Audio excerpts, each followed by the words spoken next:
Donald Trump ధోరణిపై కనీవిని ఎరగని విధంగా democratic party అభ్యర్థి కమలా హ్యారిస్ నిప్పులు కక్కారు. ఆమె ఒక్కో మాట అగ్నిగుండమై అందరినీ వేడెక్కించింది. ఆమె ప్రసంగ ధోరణి ప్రపంచాన్ని కదిలించింది. తాను అధ్యక్షురాలిగా ఎన్నికైతే అమెరికా వలస విధానాన్ని సంస్కరిస్తామని కమలా హ్యారిస్ హామీ ఇచ్చారు. ప్రత్యర్థి డొనాల్డ్ ట్రంప్పై విరుచుకుపడ్డారు. ఆయన విధానాలన్నీ దేశాన్ని వెనక్కి తీసుకెళ్లాయని విమర్శించారు. ఈ ఎన్నికలు దేశ చరిత్రలో చాలా కీలకంగా నిలవనున్నాయని అన్నారు. ట్రంప్కు అధికారం లభిస్తే పట్టపగ్గాలు లేకుండా వ్యవహరిస్తారని దుయ్యబట్టారు.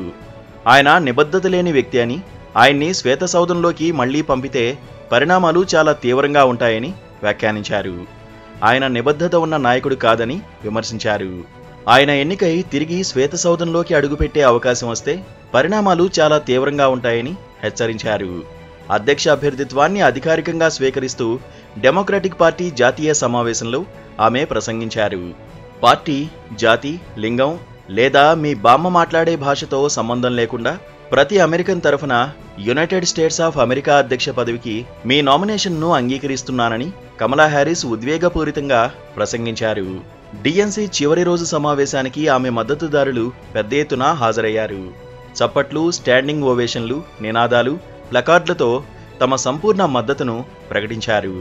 అమెరికాను ఐక్యం చేస్తూ దేశ భవిష్యత్తు కోసం పనిచేసే అధ్యక్షురాలుగా నిలుస్తానని ఆమె ఇచ్చిన హామీని కార్యకర్తలు తమ కరతాళ ధ్వనులతో స్వాగతించారు.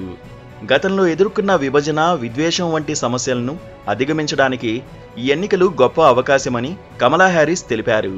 పార్టీ వర్గాలుగా చీలిపోకుండా అమెరికన్లుగా కొత్త మార్గాన్ని సృష్టించుకుందామని పిలుపునిచ్చారు. తాను అధికారంలోకి వస్తే 21వ శతాబ్ది విజేతగా అమెరికాను నిలుపుతానని ధీమా వ్యక్తం చేశారు. ఎట్టి పరిస్థితుల్లో చైనాకు ఆ అవకాశం ఇవ్వబోనని హామీ ఇచ్చారు. అమెరికాను మరింత బలోపేతం చేస్తానని, ప్రపంచ నాయకత్వాన్ని త్యజించేది లేదని హామీ ఇచ్చారు.